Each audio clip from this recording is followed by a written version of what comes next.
Welcome to Wallace and Wire. Today, we're talking about the Malaysian Anti-Corruption Commission's investigation into former Prime Minister Tun Mahathir Mohamad's alleged overseas assets. And, well, there's been a pretty significant update, hasn't there? Changes the whole picture. Yes, a major one. It really confirms the scale of this thing. The investigation into Mahathir's alleged wealth, it's officially expanded. It's not just focused on the United Kingdom anymore. Right, so it's gone broader. That definitely ups the ante. If they're pushing resources beyond the UK, they must be onto something concrete. So did the Chief Commissioner say where they're looking now? He did. It was confirmed directly by Tan Sri Azam Baki, the Chief Commissioner. He was asked, if the probe was just about Britain, and he was very clear. Yes, we are also looking at other countries like Switzerland. That's the classic destination, isn't it, for hidden money?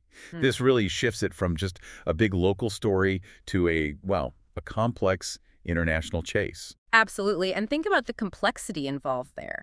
Tracking assets in a place like Switzerland isn't straightforward. That's precisely why the Malaysian Anti-Corruption Commission is relying so much on international help. They're working very closely with agencies like the UK's International Anti-Corruption Coordination Centre. I've heard of them. They sort of act as a hub for this stuff, right? Exactly. They're crucial for coordinating intelligence on these kinds of transnational financial investigations. It connects different countries' efforts.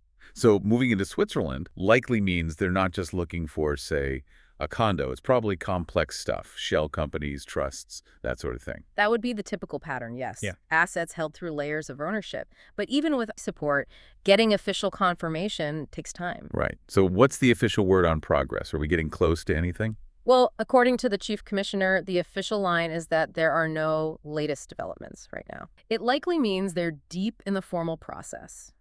Submitting official requests, waiting for legal channels in other countries to work. Especially with jurisdictions known for financial privacy, it involves treaties, formal legal assistance.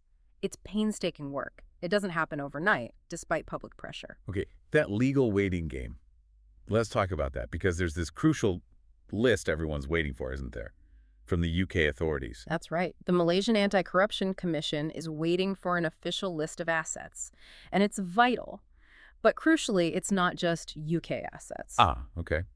What else does it cover? That list is expected to be quite comprehensive. It should consolidate information on alleged assets potentially held in Canada, Japan, the UK, and yes, Switzerland now too. So it's the key piece of evidence, the thing that lets them move from investigating to actually doing something legally. Precisely. Once they receive that formal list and verify it, then the legal gears can start turning.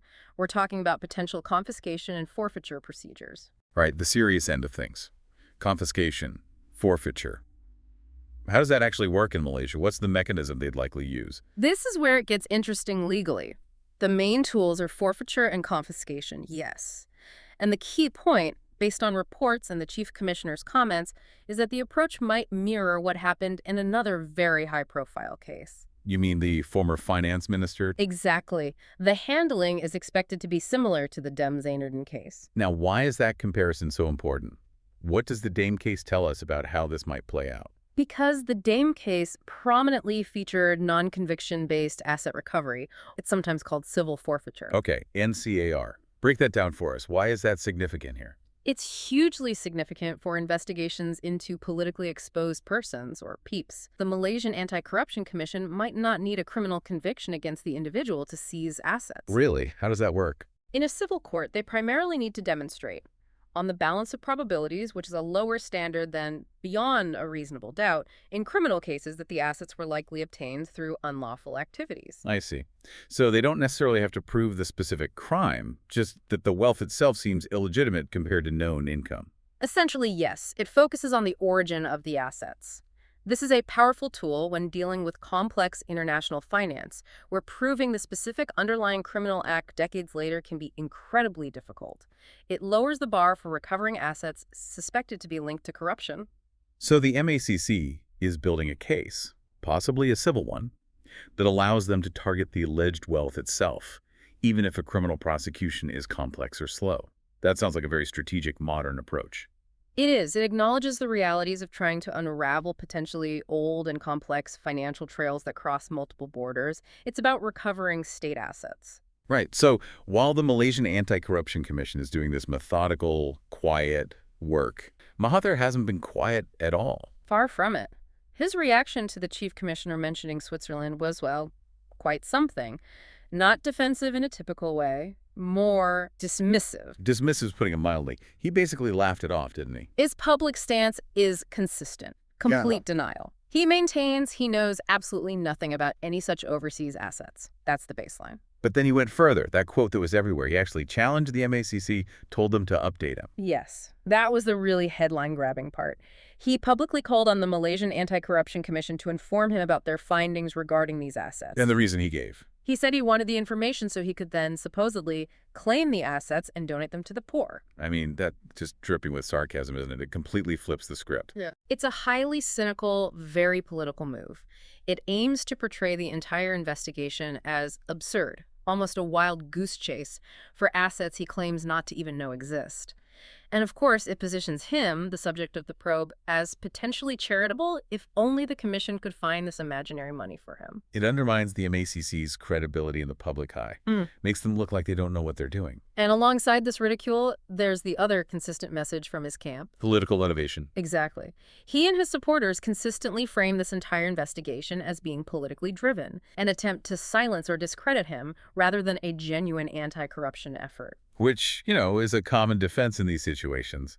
But the sarcasm adds another layer. Now, just to give some context for you listening, this didn't just spring up out of nowhere, this international probe. That's a very important point. This overseas investigation, the focus on the UK, Canada, Japan, now Switzerland, it actually stems from an earlier issue. Back in April 2024, remember, the chief commissioner had already stated Mahathir was under investigation. What was the initial focus? It was specifically about asset declaration issues. The allegation was a failure to declare assets fully as required. So this current, much wider international investigation seems to be a direct consequence of that initial probe. The trail led overseas. So you've got this split picture now. On one side, there's the Malaysian Anti-Corruption Commission plugging away methodically. International cooperation, legal groundwork based on the Dane precedent, waiting for official documents.